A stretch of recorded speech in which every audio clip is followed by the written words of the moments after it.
artificial intelligence completely is changing the world. In last week's episode, we spoke a lot about some of the major programs and major platforms and a lot of the benefits that they're bringing to people like you and me and businesses like we run. But today, we're going to take a look at some of the maybe more ominous, negative implications and do a deeper dive into some of the practical ways that AI is changing your world. Dragon, what do you say we make it simple? Let's do it. NFTs are changing the world, and change can feel complicated and scary. But listen, you don't need a computer science degree. You don't need to learn how to code. You just need practical skills to win. If you are here, you are in the 1% of humans that are preparing for this major cultural shift. We're going to keep it fun. We're going to keep it light. We're going to make it practical. Welcome to NFTs Made Simple. Just a reminder, we're not financial advisors. This is not financial advice, and you should do your own research. Hey, let's get into it.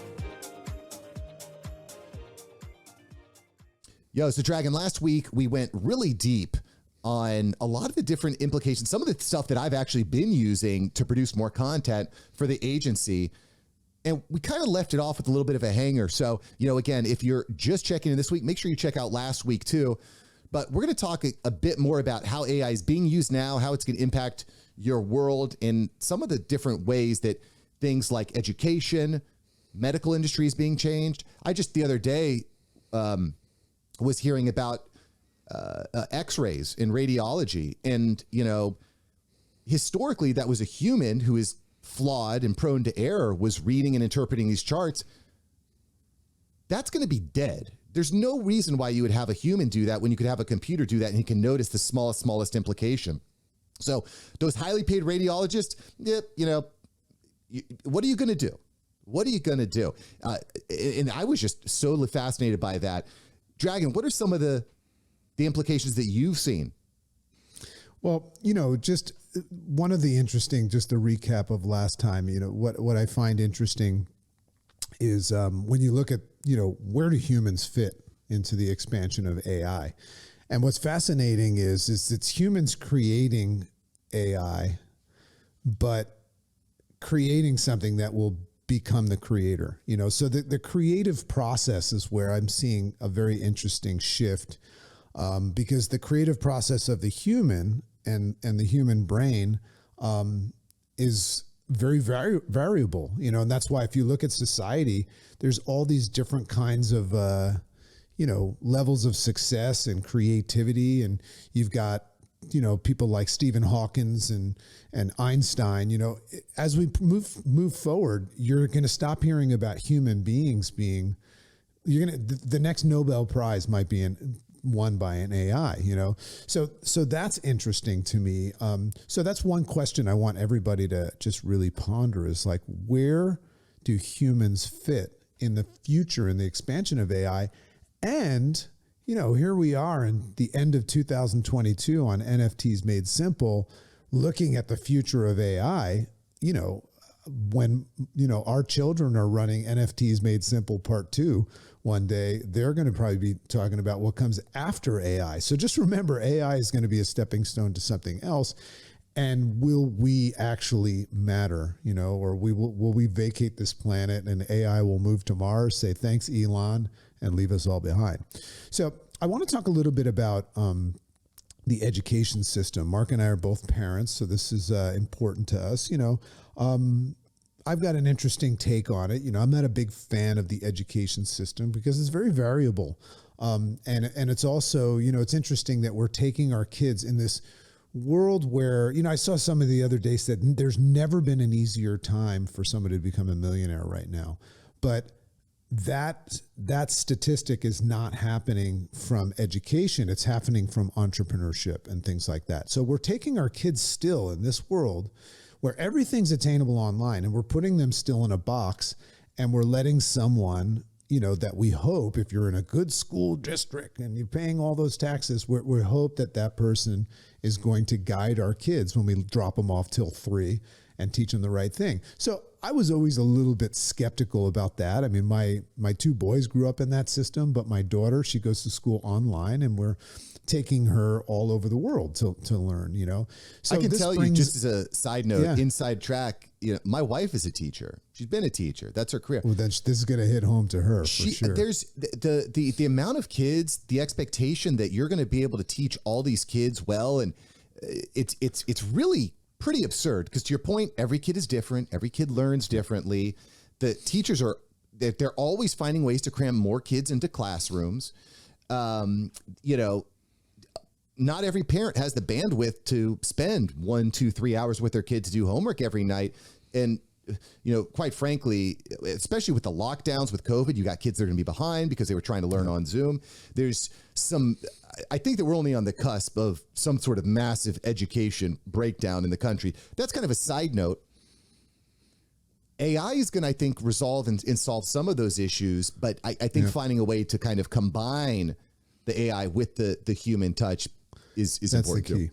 That's the key. And what's interesting about, like, just if your wife was here on the show, I would ask her, like, hey, what's the math system that your school uses? And she would use some sort of mathletics or something. Common Core. When I was a kid, you know what we learned? Math, right? So they keep on refining the system, and you hear different school districts use different courses and stuff. So teachers are involved in that. But I want to share something, and we'll put it in the notes. This is an article that I read from Forbes, and this should really hit home on the value and potential danger of AI in the education system. So it just says, of all the areas of life where artificial intelligence will have the most impact, the biggest might be in education. And this is because learning is so important, and also because current provision often leaves a lot to be desired. So it goes on to say this. It says, this is not generally the fault of the teacher. So Mrs. Savant, this is not your fault. We appreciate you. And yes, you deserve more money for what you do. And doctors the same. It's not the fault of the teachers. The teachers are active ingredients in today's education system. They're the main ingredient, but they're expensive. That's why they don't get paid enough. They're expensive and not scalable. See, this is interesting when you look at a human being and question whether they're scalable, right? And they have a shelf life. So in most countries, they are undervalued, and we know this, and burdened by absurd amounts of paperwork that a human being requires a lot of time, emotional and physical time. They're also human. Grading that paperwork is obscene. It's obscene. Yeah, and it affects your marriage. It's right? Crazy. So they're also human, which means that they're variable. Think back to your own school days. How many of your teachers were positively inspirational? Think about that for a second. Do you remember the teacher that you loved and the teacher that sucked, right? So it's variable. So just in closing, as many as 10% were positively inspirational. So what this goes on to show us is that, one of the problems in the education system is our kids are either getting a good teacher or a bad teacher. And even if it's a good teacher, your kid might not resonate with that teacher. And then you have the other aspect of it where you got different teacher levels in different districts. So let's agree that there's a large degree of your kid's success in the education system has to do with where they live, and you're paying for it. So the future of AI is basically projecting that all kids will be able to get the same exact delivery of education through AI. And AI will be able to do what some humans can't do and learn, just like the algorithms of social media, learn the particular wants and needs and ways of communication of your kid and handle that. So just imagine if your kid went to like the worst school district in the world versus like, I don't know, Beverly Hills or wherever it is, and they're getting the same education. And then the human role for now, until that's not needed, will just act as like a mediator and a guide just to make sure that, what the AI might not be able to do yet, they'll be able to guide and support people and just mediate between the two. So the question is there, so costs are going to go way down. That's not going to make the responsibility of the teacher is going to go down now, which is probably means less money, less work, but less money. So the question is that a good thing or a bad thing? And to your point in our last episode about who's going to win at the end of this, it's going to be the people that embrace and leverage it. I don't think we have a choice. I think that just economically and also getting better results. But then you got to ask yourself, why are we using AI, Mark, to enhance the children's education when they might be obsolete as well? Like, why do we need to educate our kids? Is it to create better AI, or is AI going to start creating better AI? So the whole education system is very strange. So, I mean, you just laid out a whole can of worms there. And frankly, AI is already a part of the education system. My kids have apps on their computers that they use to learn. Listen, every time some sort of new technology comes out throughout the course of human history, it's all doom and gloom, right? And I absolutely do not think that AI is going to completely displace humans.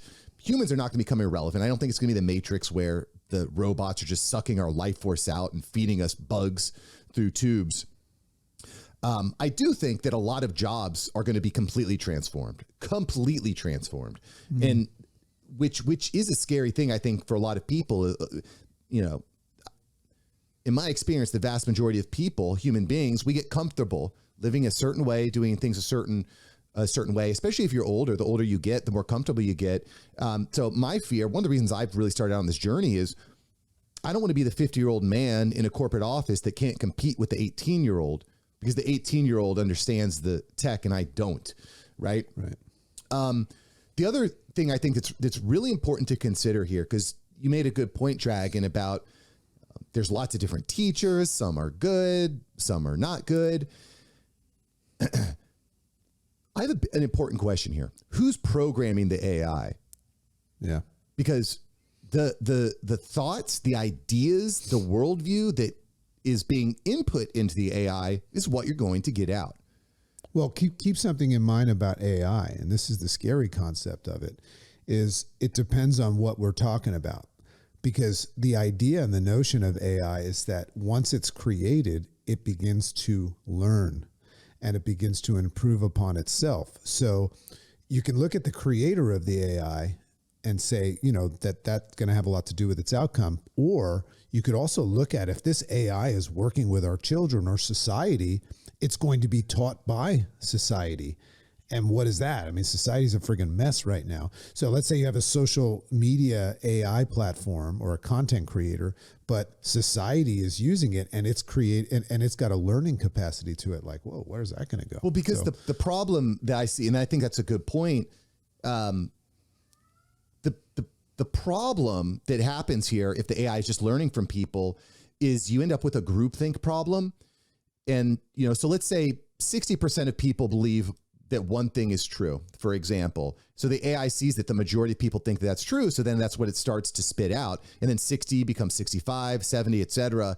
I mean, without citing specific examples, if you just look back over the past 2 years, there's a lot of ideas or beliefs that everyone knew was the truth. This is 100% true. If you don't believe this, you're outside the bubble. You don't belong in society. We're going to silence you from the web. You're banned from whatever social media platform, only to find out 18 months later that actually, you know, we had it wrong. And quite frankly, I think being able to get it wrong is an important part of the human experience. That's right. That's an important part. Being able to say, hey, let's look at the facts. Let's look at the information. Let's make decisions. Groupthink to me is a really scary thing. I like, listen, we live in the United States. Freedom of speech is the First Amendment. It's important. Being able to flesh out different ideas is important. So the thought. But isn't AI kind of outsourcing? I mean, what's the difference between groupthink and AI checking with all the data that it's ever received from everybody else? And, you know, what you're making me realize is that you look at the world and think the way you think based on your mother, father, teacher, preacher, your programming, right? Right. Your AI as well, right? Who's to say, like, we all know that it's the person that makes plans and is a know-it-all that's the fool in this world, but the plans that we make and the things that we know have been taught to us. What's the difference? So we're kind of all walking around as an inefficient AI. So I think that what we're looking at here is just the new version of AI that makes less mistakes. Maybe, but the difference. So the difference there is, I'm a huge believer in the importance of a family unit, mother, father, family, community. That's what I feel like is important, And I'll give you a specific example of how AI is impacting the world. You could take this negatively or positively, but you take an app like TikTok. The experience you get on TikTok and the AI that is used to develop TikTok is very different depending on the country that you're in. If you're in China, you're getting education, you're getting information. Very controversial. The U.S. Congress just unanimously agreed to ban TikTok on U.S. government devices. TikTok is already banned in India. There's talks about banning it in the United States completely. I don't know if that'll actually happen, but the point I think that I'm trying to make here is that there's always someone behind the scenes that is, that has the cards. So I think as AI continues to develop, that's one of the things that I think paying a lot of attention to is how is my worldview, how are my ideas being adjusted and altered? And in some ways, it's probably going to be a positive thing. I like looking at data. I like looking at statistics. I think that's important. I also think it's important that we understand, hey, we might be being pushed in a certain direction because of this computer programming itself. So it's just kind of interesting, I think, to think about how that's going to play out. Here's another interesting idea that I think is going to be super cool. So we've got this conversation in AI, but then we also have things like virtual reality and augmented reality that are happening in metaverse and all that. So I mentioned before that our daughter goes to school online. And the reason why we do that is this gives us the ability to travel all over the world and let her experience cultures and learn that way rather than put her in a box. And that's our plan for now. Check with me tomorrow. But what's interesting is she's still learning from books, right? She's still learning from books. So what they're talking about is these new technologies, like, right now, if a kid wants to learn about Napoleon and maybe one of the wars that he was involved in, they're going to learn about it in a book, and they're going to use the creative process to think about it. But with the use of AI, virtual reality, and augmented reality, now my daughter's going to be able to put the Oculus goggles on and actually be there in the war, actually see what it was like, feel like what it was like with the new technologies coming out, maybe smell, all that stuff. And then with augmented reality, while she's there in that situation, she's going to be able to interact with things and maybe change the outcomes and things like that. So the question is, who's going to get a better lesson on that war? That version or reading in a book? And a great takeaway is this. Did you ever see the show Hamilton on Broadway? I've watched pieces of it. I haven't seen the whole thing. Okay. So, my daughter went to that show. Fantastic show. I've seen it like 4 times, but do you know how easy it was for her to learn about Alexander Hamilton by watching it in a show rather than reading it in a book? So I'm all for that. I'm all for getting kids to take a break from Gods of War and Fortnite every now and then, and maybe reenacting a war or history or, the Declaration of Independence and being there for the signing and stuff. That's super cool. Yeah, no, I totally agree. I'm all for that. Listen, you can insert me and make it interesting, make it exciting, make it fun. I'm in for that 100%. 100%. Maybe go meet your wife again and reenact that and all that stuff, Yeah. Well, and then, just to take this just one step further, is the Neuralink platform that Elon Musk is rolling out, or at least working on. I mean, we could go really deep down the rabbit hole of Neuralink, but essentially what Neuralink is, if you're not familiar with the term, is a small device that you implant in your brain that kind of connects your brain to the internet as a whole, I guess, as you become part of the hive mind, I guess. Just so you know, I actually have that in my brain already. Explains a lot. But that type of thing kind of terrifies me a little bit because, it takes all these concepts that we've been talking to and it just magnifies it by 10,000%. You talk about, are we in a simulation? And if you have a Neuralink in your head, then you have to wonder, is the idea that I just thought, is that me? Or is that the AI that's given me that thought? And then it brings up all sorts of questions about everything. You know, if you were to murder someone, is it your fault or is it the AI's fault? Well, I mean, look at what just happened with, you know, I'm not picking sides right now, but with COVID and the mandatory vaccines and all that stuff, and all those people that were saying that like they were injecting some sort of like neural link device in your arm. Like I remember these people on YouTube were like showing how like a quarter stuck to their arm and stuff. And whether you think that that's foolish or not, the truth is that we live in a world where a pandemic could, you know, strike again, and we just line up like a scene from Pink Floyd, The Wall, and just let, you know, some sort of entity, you know, put something in our body. So, you know, you might wake up one day and realize you've had a neural link in your brain for 2 years. But you know, all of this stuff is really interesting, but just one silver lining is I look into the future where virtual reality, augmented reality, metaverse, AI, all that stuff is like super, super advanced, way, way more than this. And we've actually moved into it. Maybe our kids' kids. I think that there's always going to be the need of the human as the consumer. Think about that for a second. You know, will AI be able to make money off of AI one day, right? So I think that the human being will, I don't know how we're going to make money in that future world and stuff, but I just envision that you and your family, Mark, are going to be able to go on a vacation sitting on your couch or something like that, using some of these technologies. So I think there's always going to be a need for a human being. I just think it's going to be less about the creative process. I think human beings are going to be more observers and participants of something else going on that's run by AI. And right now we're scared of that because we don't want to lose control. But I foresee that whenever that happens, it's just going to be the way things are. Yeah, well, I definitely don't like that idea at all. I mean, it reminds me of Wall-E, where humans are just these fat turds drinking shakes.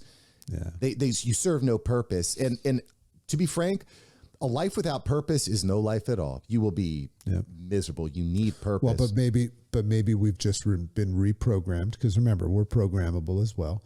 Maybe we've been reprogrammed to have a different aspect or a different outlook on purpose, right? So, you know, another thing that we realize is how impressionable we are and how we get used to things so quickly, you know. So another aspect of all of this stuff, you know, as we kind of come to the end here is, you know, human beings adapt to anything, you know, a shitty situation or a fantastic situation. So, you know, that's one of the things that makes us unique, you know. But another aspect that we didn't even talk about, we should get into some other time, is mortality, you know, and uploading our consciousness to, you know, the mothership as well. I mean, that's a whole other thing that's being developed right now, where you can actually, people are doing this now, right? So they're getting ready to upload their consciousness to this whatever, so that they can be brought back to life when their disease is cured or something.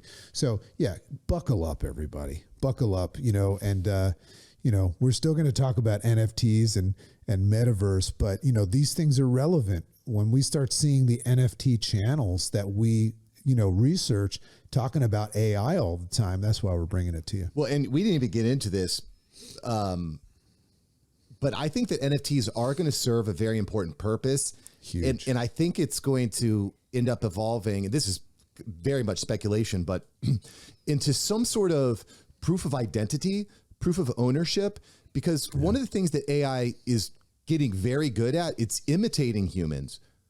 I was producing a show in Mark Savant Media, my podcast agency. It's a true crime show. And the host was interviewing a defense attorney who said, basically, audio evidence is completely inadmissible because it can be completely faked and replicated.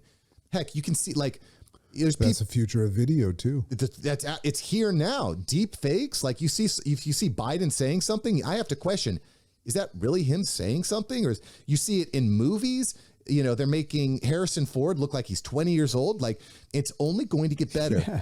You're not going to know what's real and what's not. And I think that NFTs in some way, shape, or form are going to play a part in establishing what's real. If I create a piece of content, if you see a piece of content with my face, there'll be an NFT to accompany it that proves who it is, where it's from. Again, I don't know exactly. Authenticity. Yeah, exactly. Yeah. Proof of authenticity. So that's when things get really wild. A non-fungible Mark Savant. You're so right, man. That's a great way to wrap this up. Is we're rapidly moving into this world where we don't know what's real, what's AI. So there's probably never been a time where we're gonna, need that non-fungible component more. It's just changing. It's just changing the way it works. Anyway, great conversation, man. I love this. Absolutely. Listen, y'all, be unique, be you, keep up with it, and we will catch you here next time on NFTs Made Simple. Be non-fungible. Be non-fungible, baby. See ya.